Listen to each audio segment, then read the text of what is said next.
Good morning. তো আজি উঠিলোঁ উঠি কৰি এতিয়া ৰেডি আৰু অফিচ যাবলৈ। মানুহজনী এতিয়া কাম কৰি আছে দেখাম ৰ'ব। হা আগততো কৈ থাকা তুমি অফিচ গ'লে মই ৰুটি বনাই খুৱাম, চাহ বনাই খুৱাম। এতিয়া কেনেকুৱা লাগিছে কাম কৰি? কাম কৰি কেনেকুৱা লাগিছে এতিয়া? চাওঁ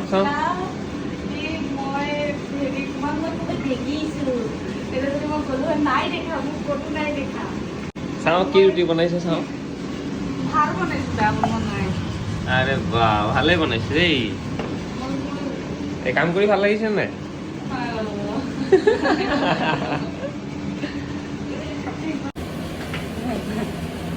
কেনেছে ভাল বনাইছে না? গুড। মিছ কৰিবা নহয়। মই তো অফিসতে থাকবো। কি অফিচতে থাকিম? অফিসতে কামতে থাকিম। তই মোক মিছো নকৰা। হে? মিছ কৰিম। ভালে। আচ্ছা মই হা? Bye bye. মুলি কিবা এটা লৈ আহিবা। লাহে যাবা, ষ্টেন।